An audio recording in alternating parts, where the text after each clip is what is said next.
এখন কথা হলো, প্রশ্ন যদি আসে ব্যাপন ও নিঃসরণের মধ্যে পার্থক্য লিখো, ব্যাপন ও কার মধ্যে, তখন আমরা কি করব, এক পাশে আমরা ব্যাপন লিখবো আর এক পাশে কি লিখবো, মাঝ বরাবর আমরা কি দেব, একটা বর্ডার দেব, তাই না? দিয়ে প্রথম নাম্বার যেটি হবে সেটি হচ্ছে সংজ্ঞা, ব্যাপনের সংজ্ঞা দিবা এ পাশে কার সংজ্ঞা দিবা। তাহলে এই যে বৈশিষ্ট্য তিনটা করে লিখলা, সেই বৈশিষ্ট্য প্রথমটা তাহলে হবে 2 নাম্বার। কত নাম্বার? এই যে বলবা ব্যাপন কঠিন তরল বায়বীয় সকল পদার্থের ক্ষেত্রে ঘটে, তার নিঃসরণের 2 নাম্বার কি হবে, নিঃসরণ শুধু বায়বীয় পদার্থের ক্ষেত্রে ঘটে। ঠিক আছে কি? পরের দিকে দেখো 3 নাম্বার, এর 2 নাম্বার, তাহলে এটা 3 নাম্বার হবে। তাহলে ব্যাপন স্বতঃস্ফূর্ত কি প্রক্রিয়া, আর নিঃসরণ একটি কি প্রক্রিয়া। ঠিক আছে।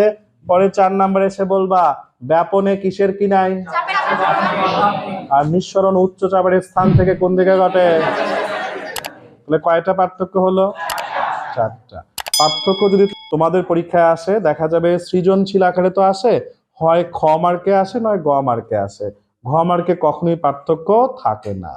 এখন কথা হচ্ছে পার্থক্য যদি 2 মার্কের হয় তোমাকে অন্তত 3টা পয়েন্ট দিতে হবে। পার্থক্য যদি তোমার 3 মার্কের হয় তাহলে তোমাকে অন্তত 4টি দিতে হবে। কয়টি? একটি সবসময় বেশি দিতে হয়। কারণ কি?